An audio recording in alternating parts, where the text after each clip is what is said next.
Good morning. நான் doctor Archuna. நான் இது முக்கியமான பதிவொன்று வைத்தியர் ஷாஃபி சம்பந்தமானது.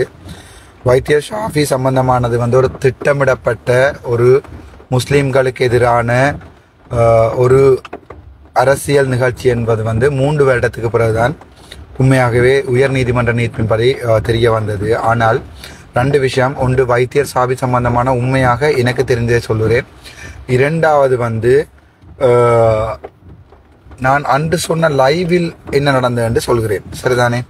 வைத்தியர் ஷாஃபி குருநாகல் வைத்தியசாலையில் வேலை இருக்கும் போது வைத்தியர் ஷாஃபி திட்டமிட்ட ரீதியில் குருநாகல் உள்ள சிங்கள பெண்களுடைய ஃபலோப்பியன் டியூப்ஸ் சொல்றது கருப்பைக்கு இங்கால முட்டை வாரத்துக்குரிய 2 குழாய்கள் திட்டமிட்ட ரீதியில் இவர் சிதைச்சிருக்கிறார் என்று சொல்லி வைத்தியர் ஷாஃபிக்கு எதிராக முஸ்லிம்களுக்கு எதிராக அன்றைய காலத்தில் இருந்த அரசாங்கம் கொண்டு வந்த இந்த வாஸ்து பிரகாரம் மாதிரியான இன்னொரு பரப்புரை தான் முஸ்லீம்கள் தங்களுடைய இனத்தை கூட்டுவதற்காக சிங்கள இனத்தை அழிக்கிறார்கள் என்ற ஒரு இனத்துவோசமான ஒரு பரப்புரை தான் வைத்தியர் ஷாஃபிக்கு எதிராக நிகழ்த்தப்பட்டது. அதில் எங்களுடைய தமிழ் மக்களின் கருத்து ஒன்றுமே இல்லை.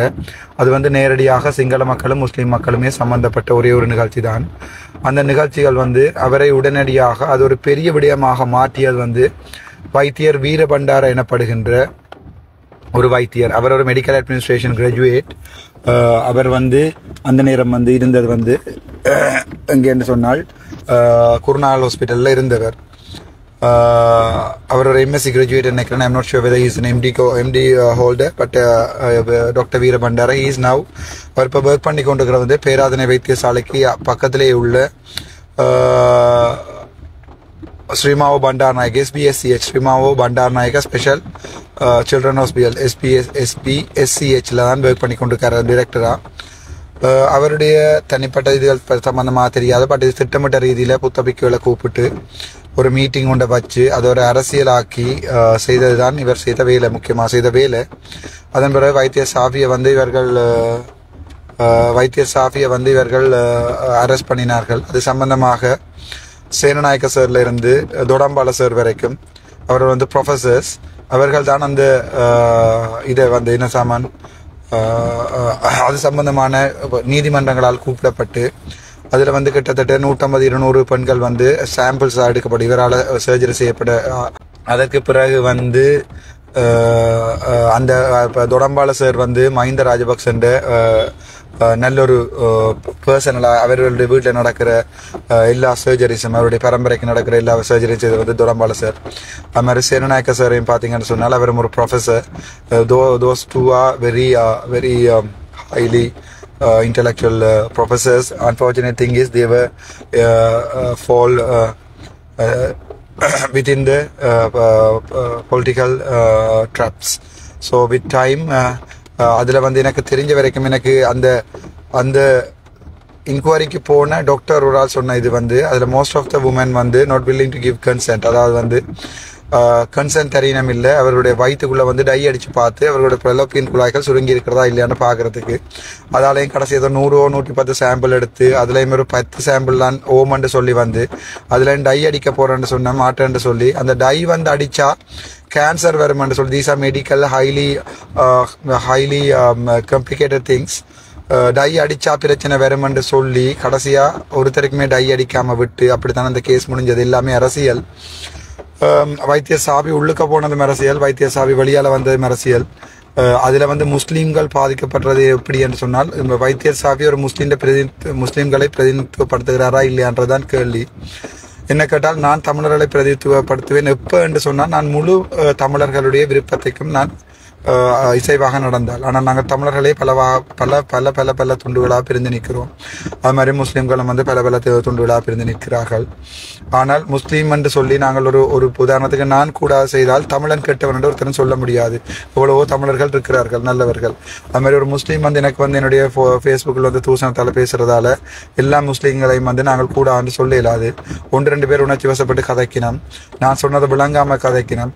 நான் சொன்னதை திருவிப்படுத்தி அடித்த யூடியூப்ல அடித்த இதுகளை பார்க்கணும். அதில் பார்த்து கதைக்கணும். எங்களுக்கு முஸ்லீம் சகோதரர்கள் கோவம் இல்லை. உண்மையாகவே சொல்கிறேன்னு சொன்னால் எனக்கு இந்த வார்த்தையை சொல்கிறதுக்கு ரொம்ப பிடிக்கும். இன்ஷா அல்லாஹ். அஸ்ஸலாமு அலைக்கும். சலாம். அஸ்ஸலாமு அலைக்கும் வரஹ்மத்துல்லாஹி வபரகாத்து. அது சொல்றது வந்து எனக்கு பெரிய ஒரு சந்தோஷம். நான் பேராதனையில் படிக்க கூட என்னோட கணக்கு முஸ்லீம் ஃப்ரெண்ட்ஸ் படிச்சிருக்காங்க. அட்மினிஸ்ட்ரேஷனில் கூட 3-4 முஸ்லீம்ஸ் இருக்கணும். அவன் என் வீட்டுக்கு வந்து சாப்பிட்டவன். நான் அவன் வீட்டை இருந்து கொண்டு வர சஃபான் சாப்பிட்ருக்கேன். அவன் பெருநாளில் இருந்து தொழுது கொண்டு வர எல்லாமே சாப்பிட்ருக்கேன். சும்மா முஸ்லீம் தமிழ்னு சொல்லி நீங்கள் உங்களோட 2-3 வீடியோக்குள்ள அடித்து என்னோட நல்லா கதைச்சு கொண்டு வந்த முஸ்லீம் சகோதரர்கள் கூட இப்போ நீங்கள் இப்படி கதைத்தாயா நம்பி என்று சொல்லி என்னோட மெசேஜ் போட்டிருக்கிறார்கள். அதுக்கு எனக்கு ரிப்ளை பண்ணதுக்கு டைம் இருக்கல. அதால தான் நான் சொல்கிறேன், எம்மதமும் சம்மதம். நீங்கள் எனக்கு சொன்னால் உங்களுடைய குர்ஆனை எடுத்து படிப்பது கூட நான் மிகவும் ஆர்வமாக இருக்கிறேன். அது ஏற்கனவே நான் ஒரு குர்ஆனுன்ற PDF உண்டு, நான் ஏற்கனவே இங்கிலீஷில் எடுத்து வச்சிருக்கிறேன். மதங்களால் வந்து நாங்கள் இப்போ எங்களை பிரிக்கல ராசா. இப்படி என்று சொன்னால் சியாத்னானாவாக இருக்கட்டும், தாய்ராக்காவாக இருக்கட்டும், மெனஸ்லியாக இருக்கட்டும், அவங்கள்ட்ட போய் கேளுங்கோ. என்னோட படித்தவங்க நாங்கள் எப்போயாவது முஸ்லீம் தமிழ் அடிபட்டுருக்கிற மாதிரி ஒரு நாளுமே இல்லை. எங்களுக்குள்ள சின்ன சின்ன சண்டை வந்திருக்கும். அவருக்கேன் ஃபர்ஸ்ட் ரெப்ரசன்டேஷன் கொடுக்க வேண்டும் வந்தது, இவருக்கேன் அது வந்து சின்ன சண்டை. அதுக்கு முஸ்லீமுக்கு கொடுத்தது தமிழுக்கு கொடுத்தது நாங்கள் அடிப்படையில். இது நான் என்னோட பட்சில் கடைசியாக படித்தாக்களை சொல்கிறேன். இதே நீங்கள் போய் என்னோட படித்த சிங்களவர்களை கேட்டு பாருங்கோ. இப்போ எந்த சிங்களாரு எல்லா பேரையும் சொல்லணும், ஒருத்தர் பேரை சொல்லாடியும் கோவிப்பாங்க. இல்லாட்டி வெட்டிகளோட இருந்து வந்து பிரபாசங்கரன் இட கேளுங்கோ, அல்லது வந்து யாழ்ப்பாணத்தில் இருந்து வந்து ஆட்டியாக கேளுங்க, தர்ஷனிட்ட கேளுங்க, ஆட்டியாக கேளுங்க. நான் அப்படி நாங்கள் எப்போவுமே ஒரு பட்சை ஒண்டா வச்சிருக்கணும், அடிபடக்கூடாது. சீனியர் பட்சம் வந்து எங்கள் பட்சில் எரிச்சலே நாங்கள் எல்லாரும் 25 பேரும் ஒண்டா முடிவு எடுக்கிறோம் நாங்கள்ன்றதால.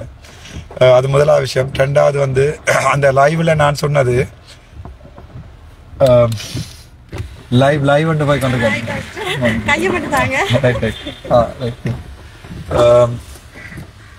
அதுதான் மன்னார்ன்ற பாசம். உங்களுக்கு அது விளங்காடி நான் ஒன்றும் செய்யலாது. மன்னாரில் இருக்கிற முஸ்லீம் வந்து எனக்கு எதிராக குழம்பிட்டாங்கன்னு சொல்லி நீங்கள் போஸ்டர் அடிச்சு போட்டு அவங்கள சும்மா குழப்பாங்க. நான் மாற்றச்சி சாப்பிட்றேன். நான் ஒரு இந்து தமிழன், எனக்கு ஒரு வித்தியாசமே இல்லை. நான் மாற்றச்சி சாப்பிட்றதை நீ எடுத்து போட போறானுங்க. பேர் மாற்றச்சி சாப்பிட்றாரு, நல்லூருக்கு வாராருண்டு. அப்படி அப்போ நான் 7ஆம் ஆண்டில் திருச்சி கட்டினான்டாப்பா. எல்லாரும் உண்டு தானே. அப்போ ஒரு ஆளை நாங்களே பிரித்து பார்ப்பான். நான் 7ஆம் ஆண்டில் திருச்சி கட்டினேன். யாழ்ப்பாணம் இந்து கல்லூரியில் படிச்சேன். அப்போ இவனோட மாற்றச்சி சாப்பிடுவாருன்னு அடுத்த போஸ்ட் அடிச்சு போடு. எனக்கும் கிளு பேருக்கும் நான் வந்து கமெண்ட் பண்றேன். தயவு செய்து சும்மா சில்லறத்தனமா வந்து உங்கள்ட்ட 2-3 பேரை பிளாக் பண்ண. எல்லாரும் இப்போ தாத்து என்ற ஒரு ஃபேஸ்புக்கும், தகடு தித்தா என்ற ஃபேஸ்புக்கும், இமயன் என்ற ஒரு ஃபேஸ்புக்கும், ராவணன் அகிலன் ராவணனின் தம்பி அப்படி ஃபேஸ்புக்கில் வந்து சும்மா நேற்றைக்கு முதல் நாள் கிரியேட் பண்ணி பட்டு எழுதியாங்க. கேட்ஸ் இருந்தால் சொந்த ஃபேஸ்புக்கில் எழுதுங்கடாப்பா. நானும் சொந்த ஃபேஸ்புக்கில் நான் எழுதுறேன். 93,000 இருக்கிற சர்ப்ரைஸ் குறைஞ்சி போகமெண்ட் எல்லாம் சொன்னியல். அது குறையாது வாழ்க்கையில். அது இந்த முஸ்லீம் இனத்தில் வந்து என்னுடைய முஸ்லீம் சகோதரர்களுக்கு நீங்கள் அடிக்கிற பரப்புரை வந்து நாளைக்கு போகாது. அவங்களுக்கு விளங்கும். எத்தனையோ முஸ்லீம் நானாக்களும் சாச்சாக்களும் மெசேஜ் பண்ணி கொண்டிருக்கிறோம். அர்ச்சனா ஒன்றும் பெரிய எங்களுக்கு தெரியும், இப்படி செய்கிறாங்களா பண்ணி அப்படி சொன்னீங்க.